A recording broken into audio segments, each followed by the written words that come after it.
మంగళగిరి, గుంటూరు మన పరిచర్యలో చూపిస్తూ వస్తున్నాడు. ఫాదర్స్ డే సందర్భంగా నేను 4 విషయాల్ని పిల్లల కోసం తీసుకొచ్చాను. చాలా ప్రధానమైనవి. ఒకవేళ మీరు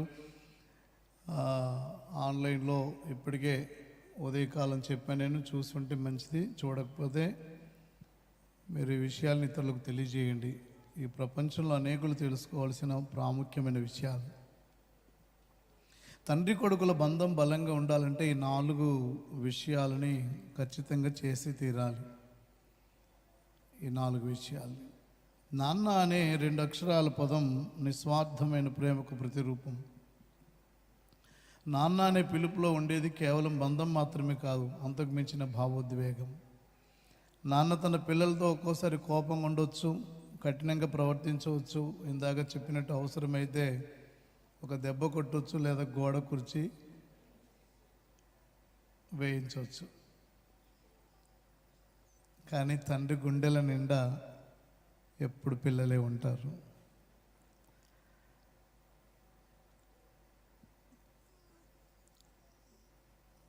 ఎప్పుడు పిల్లల గురించి ఆలోచిస్తారు తండ్రి.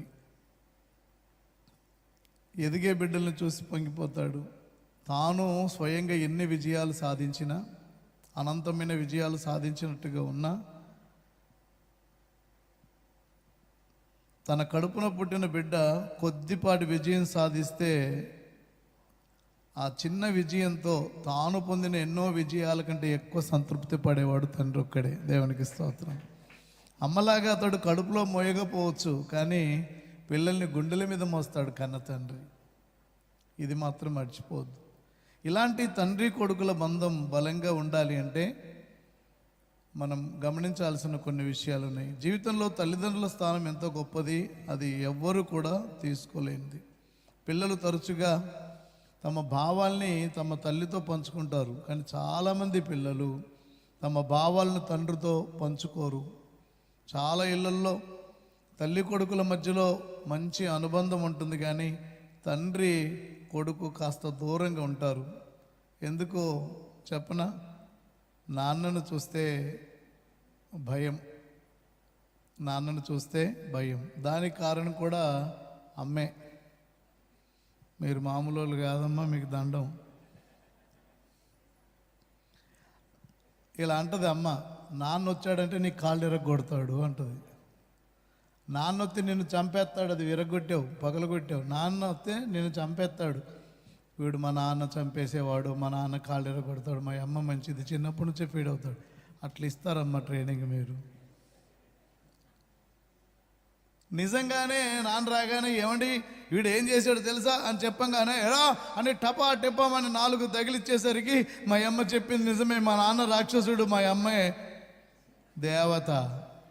వ్యతిరేక పదాలు అర్థం చేసుకోవాలి. చిన్నప్పటి నుంచి అది ఫిక్స్ అయిపోతుంది. తీరా ఆవేశంలో ఉన్నాడేమో, వచ్చి రాగానే చేసిన పనికి ఇంత మంచి వస్తువు పగలగొడతావా లేకపోతే ఇలా చేస్తావా అని కొడుతుంటే వచ్చి పిల్లోని చావు కొట్టేస్తారు, ఏదో నేను చెప్పానని నాన్నను తోసేసి వాడిని ఇలా ఎదకు అత్తుకొని ఏడో మాకమ్మ అనగానే వాడు అమ్మ ఎంత మంచిది, నాన్న ఎంత చెడ్డవాడు. అందుకనే తల్లుళ్ళు ఎందుకో వృద్ధాప్యంలో కాస్త కోస్తో ఆదరించబడుతున్నారు, కానీ తండ్రులు ఆదరించబడట్లా. కంపారిటివ్లీ పోలిస్తే అందరూ తండ్రులు ఆదరించబడట్లా, అందరూ తల్లులు ఆదరించబడట్లే ఈ సమాజంలో. కానీ పోల్చి చూస్తే తండ్రులు నిరాదరణకు లోనవుతున్నారు, తల్లులు కాస్త కోస్తో ఆదరించబడుతున్నారు. దానికి గల కారణం ఏంటో తెలుసా? ఇందులో కూడా స్వార్థం ఉంది. ఒకవేళ భార్య చనిపోయిన ముసలాయన, పెద్ద ఆయన తండ్రి కనుక ఉంటే అతని వల్ల ఇంటి కోడలికి ఎటువంటి ప్రయోజనం పెద్దగా ఉండదు. అదే అత్తగారు బ్రతికుంటే ముసలావిడ వల్ల ఎంతో లాభం. ప్రతి నెలకు ఒక 5,000 ఇచ్చి ఆయమ్మను పెట్టుకునే కంటే ఈవిడ చాలా చక్కగా ఇంటి పనులు చేసి పెట్టుద్ది, ఎక్కడో చోట ఓదిగుంటుంది. అదే మామయ్య గారు బతుకుంటే ఆయనకు ఒక కుర్చీ, ఆయనకు ఒక హోదా, ఆయనకు ఒక బెడ్డు, ఆయనకి మళ్ళీ అన్నం పెట్టి ఇవ్వటం, ఇవన్నీ ఆవిడ కనుక ఆవిడ తింటుంది, మనకు పెట్టుద్ది, పిల్లవాడి ముడ్డి కడుగుద్ది, మూతి తుడుసుద్ది, అంతా శుభ్రం చేసి రెడీ పెడుతుంది, ఉద్యోగాలు చేసుకుని ఎంచక్క వచ్చేస్తే ఇంకా ఏమీ చేయలేదా అత్తగారు అంటే అయిపోతుందమ్మా అంటూ ఎదురు తిరగని ఇంటిలో పనిచేసే ఏకైక అవకాశం తండ్రికి లేదు, తల్లికి ఉంది. ఇక్కడ కూడా స్వార్థమే ఉంది. తండ్రులు ఈ ప్రపంచంలో నిరాదరణకి లోనవుతున్నారు, ఇది మాత్రం వాస్తవం. అందుకని బిడ్డలుగా ఈ విషయాన్ని మీరు గమనించాలి. తండ్రితో మీ బంధం బలపడాలి అంటే తండ్రి భావాలను అర్థం చేసుకోవాలి. మొదటిది, తండ్రి భావాలని అర్థం చేసుకోవాలి. తండ్రితో చిన్నపాటి వాగ్వాదాలు సర్వసాధారణం ఏ ఇంట్లోనైనా. మా ఇంట్లో అలాంటి వాతావరణం దాదాపుగా ఉండదు. ఉదయం చెప్దామని నాకు తరుణం దొరకలేదు. గుంటూరులో చాలా విషయాలు పంచుకున్నాను. అలాగని ఎక్కడో చోట ఒకటో రెండో సందర్భాలు ఉండకుండా ఉంటాయా? ఉన్నాయి. ఎక్కడో చోట ఈ ఖర్చు అవసరమా, ఇది అవసరమా? పిల్లవాడు తండ్రిని ప్రశ్నిస్తాడు, ఎంత మీరు తగలేస్తున్నారు అని. నేను అనూను ప్రశాంత్ కోసం మాట్లాడేటప్పుడు వాళ్ళ పేరెంట్స్ అలాగే వాళ్ళు ఎవరైతే వాళ్ళందరికీ చెప్పాం, మా ఇల్లు ఒక సత్రం లాంటిది. నిరంతరం ఈ చేతుల్లోంచి ధారాపాతంగా ఖర్చు అయిపోతుంటుంది. మీ అమ్మాయికి గుణం ఉంటేనే మా ఇంటికి ఇవ్వండి, లేకపోతే ఇవ్వద్దు. ఏమీ మిగిల్చట్లేదు మాకు, మా మామయ్య గారు అంతా ఖర్చు పెడుతున్నారనే ప్రశ్న ఆవిడకి అనతి కాలంలోనే వచ్చేస్తుంది. ఎందుకంటే నిరంతరము ఇల్లు ఖర్చు అయిపోతూ ఉంటుంది. అలాంటి పరిస్థితి మాది. దానికి సమ్మతం అయితేనే మీరు ముందుకు రండి అని చెప్పడం జరిగింది. వాళ్ళ కోట్లు వేసి ప్రార్థన చేయడం జరిగింది. నాటికి నేటికి దేవుడు మాకు ఎంతైతే ఇస్తున్నాడో అంత ఖర్చు పెట్టే కార్యక్రమంలోనే ఉన్నాం. అది ఏదో ఒక రూపంలో. తండ్రి కొడుకుల మధ్యలో ఎక్కడైనా వాగ్వాదాలు సర్వసాధారణమే. అటువంటి పరిస్థితుల్లో ఒక కొడుకు నేర్చుకోవాల్సింది ఏంటో తెలుసా? ప్రతిచర్యను లేదా కోపాన్ని వెంటనే వ్యక్తం చేయడానికి బదులుగా వినడం అలవాటు చేసుకోవాలి. ప్రతిచర్య అంటే రియాక్ట్ అవుతుంటాం కదా. తండ్రి ఒక మాట అన్నాడు, వెంటనే కొడుకు రియాక్ట్ అవుతుంటాడు కదా.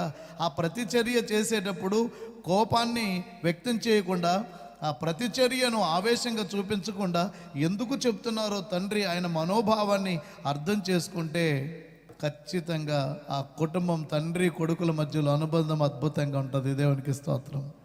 తరచుగా పిల్లలు తండ్రితో కోపంతో ఏదైనా చెప్తారు, దాని గురించి తర్వాత అలా అనకుండా ఉంటే బాగుండేది అని చింతిస్తూ ఉంటారు. అలాగే నీతో చెప్పించుకునే స్థాయిలో నేను లేను అని గట్టిగా గద్దించి కన్నెర్ర చేసిన తండ్రి తన గదిలోనికి వెళ్ళి, వాడు నా అంత అయ్యాడు కదా, అనవసరంగా అన్నానా అని ఆ కన్న తండ్రి కూడా బాధపడతాడు. అందుకని తండ్రుల దినోత్సవం రోజు తండ్రులలోని లోపాలను చూపిస్తే ఆ బోధకుడు తప్పు బోధకుడు.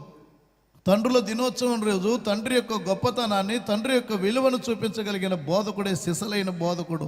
పిల్లలుగా మీ అందరికీ నేను ఒక మాట చెప్తున్నాను, మీ ప్రతిచర్యను, మీ కోపాన్ని ప్రదర్శించకుండా వినడం, తండ్రి యొక్క భావాన్ని, భావాజాలాన్ని అర్థం చేసుకోగలిగే ప్రయత్నం చేస్తే మీ అనుబంధం అద్భుతంగా ఉంటుంది. సామెతల గ్రంథము 1:8 చెప్తుంది, నా కుమారుడా నీ తండ్రి ఉపదేశమును ఆలకించు, నీ తల్లి చెప్పు బోధకు చెవియొగ్గు.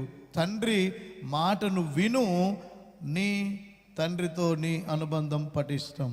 2, తండ్రి కొడుకుల బంధం పటిష్టంగా ఉండాలంటే తండ్రితో సమయం వెచ్చించాలి. అందరు చెప్పండి ఒకసారి.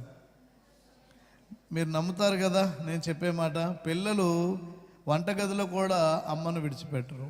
అమ్మా అమ్మా అమ్మా అమ్మలేదా, ఇక్కడికి ఉంది, వంటగదిలో ఉంది. వంటగదిలో కూడా వెళ్ళిపోయి అమ్మతో అనుబంధం కలిగి ఉంటారు. కానీ తండ్రితో సమయం గడపడానికి వచ్చినప్పుడు కొంతమంది పిల్లలు తరచుగా ఫార్మల్గా ఉండడానికి ప్రయత్నిస్తారు.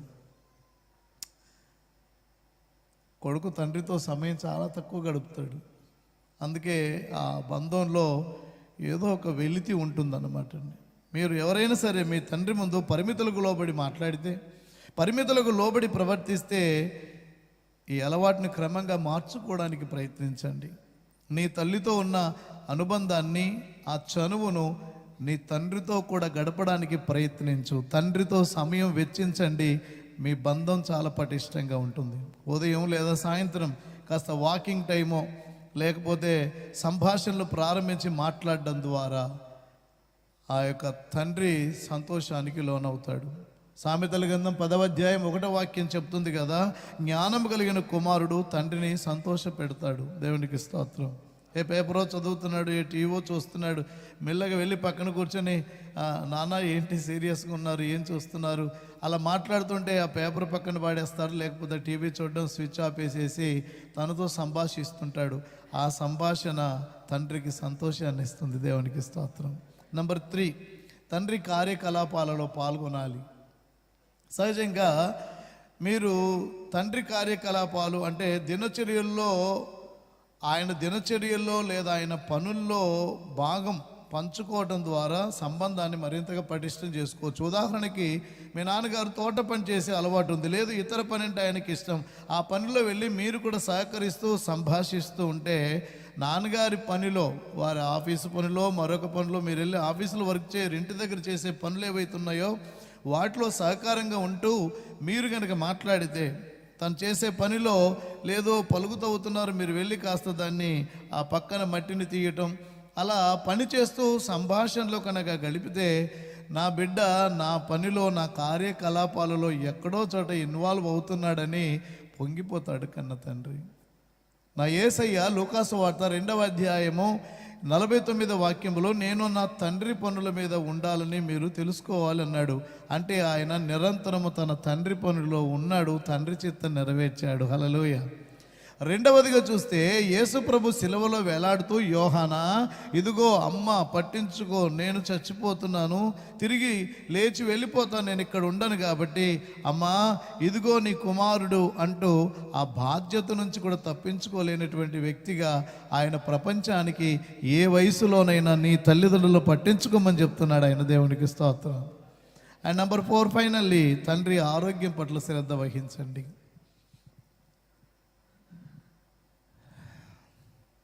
ప్రతి బిడ్డ తన తండ్రి మంచి ఆరోగ్యంగా ఉండాలని కోరుకుంటాడు.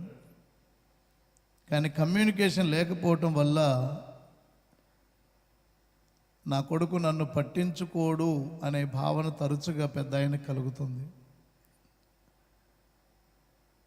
కమ్యూనికేషన్ గ్యాప్ మూలంగా తన భార్యతో, తన పిల్లలతో, లేదా తన ఉద్యోగ సధ్యాయులతో సమయం గడపడానికి వాడికి టైం ఉంది, కానీ ఎలా ఉన్నావు నానా అని అడగడానికి కూడా వాడికి టైం లేదు.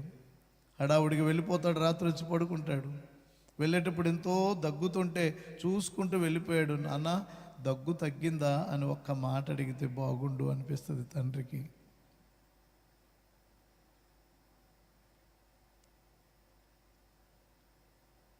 నాన్న చాలా నొప్పి అంటున్నావు, 2 రోజుల నుంచి తగ్గిందా అని ఒక్కసారి వీపులోనేనా నొప్పి అని అలాగన తడుముతుంటే ఆ కొడుకు, అతని నొప్పి తగ్గదు కానీ ఎంతో స్వాంతన చేకూరుతుంది.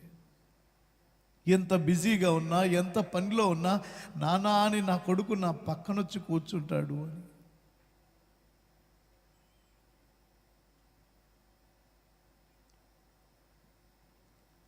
తండ్రి యొక్క వైద్య పరీక్షలు, తండ్రికి మందులు అందించటం ఎప్పుడు కూడా అప్డేట్గా ఉండగలిగితే, ఆహారం విషయంలో కూడా ఆ తండ్రి పట్ల ప్రత్యేక శ్రద్ధ కనుక ఏ కొడుకైతే కనపరుస్తాడో ఆ కొడుకును బట్టి ఆ వృద్ధాప్యంలో పెట్టే ఆ తిండి అతనికి నూతన శక్తినిచ్చి మరిన్ని సంవత్సరాలు బతకడానికి అవకాశం ఇవ్వదు. నాన్న ఎలా ఉన్నావు నాన్న, బాగా దగ్గుతున్నావు, ఇబ్బందిగా ఉందా అని ఒక్కసారి సవరిస్తే, వీపులో నొప్పిన్నావు ఎలా ఉంది నాన్న అని ఒక్క స్పర్శిస్తే అతడికి ఏమీ తగ్గదు, కానీ కోట్ల కొలది రూపాయల ధనాన్ని సంపాదించినంత సంతృప్తి ఆ బిడ్డకు, ఆ తండ్రికి కలుగుతుందన్నమాట. బైబిల్ ఎంత గొప్పదంటే వృద్ధాప్యంలో ఉన్న నీ తండ్రిని నువ్వు పట్టించుకో అని. యోసేపు ప్రధానమంత్రిగా మారాడు. తన తండ్రిని కూర్చున్న సమాచారం తెలుసుకున్నాడు. చాలా సంవత్సరాల క్రితమే సోదరులను, తండ్రిని దూరం చేసుకున్నాడు. ప్రధానమంత్రిగా ఉన్నతమైన స్థాయిలో వెళ్ళాడు. 47వ అధ్యాయం 12వ వాక్యం ఆదికాండంలో తన తండ్రి కుటుంబం వారిని అందరినీ లెక్క చొప్పున వారికి ఆహారం ఇచ్చి సంరక్షించాడు. దేవునికి స్తోత్రం. అది తండ్రి యొక్క విలువను గుర్తించిన కుమారుడు. తండ్రిని వృద్ధాప్యంలో పోషించాడట యోసేపు. అండ్ యెషయా ప్రవచనం 51వ అధ్యాయం 1-2 వాక్యం చెప్తుంది, నీ తండ్రి అయిన అబ్రహామును గురించి ఆలోచించు, నీ తల్లి అయిన శారాను గురించి ఆలోచించు. అందరికీ నేను యువకులకు చెప్తున్నాను, తండ్రిని గురించి ఆలోచించండి, తల్లిని గురించి ఆలోచించండి. ఇది బైబిల్ యొక్క విశిష్టమైన బోధ. నీ తండ్రిని గురించి ఆలోచించు, నీ తల్లిని గురించి ఆలోచించు. అప్పుడే నిజమైనటువంటి హ్యాపీ ఫాదర్స్ డే ఈ భూమి మీద ఉంటుంది. దేవునికి స్తోత్రం. నీ తండ్రి అయిన అబ్రహాంను గురించి ఆలోచించు. ఎప్పుడు నీ తండ్రిని గురించిన తలంపు నీలో ఉండాలి, నీ తల్లిని గురించిన ఆలోచన నీలో ఉండాలి. అది యెషయా గ్రంథం 51:1-2 చెప్తుంది. తల్లిని గురించి ఆలోచించు, తండ్రిని గురించి ఆలోచించు. నా తండ్రి ఆరోగ్యం పట్ల ఏ కొడుకు శ్రద్ధ వహిస్తాడో, నా గురించి నా బిడ్డ ఆలోచిస్తున్నాడు అనేది తెలుసుకుంటాడో, అతడు ఎక్కువ కాలం బ్రతుకుతాడో లేదో నాకు తెలియదు, కానీ సంతృప్తిగా కన్నుమూస్తాడు. ఇది మాత్రం జరుగుతుంది. హల్లెలూయా, హల్లెలూయా. 4 విషయాలు. తండ్రి భావాలను అర్థం చేసుకోండి, తండ్రితో సమయం వెచ్చించండి, తండ్రి కార్యకలాపాలలో పాల్పొందండి, తండ్రి ఆరోగ్యం పట్ల శ్రద్ధ వహించండి. ఆ తండ్రితో కొడుకు బంధం పటిష్టమవుతుంది. దేవునికి స్తోత్రం.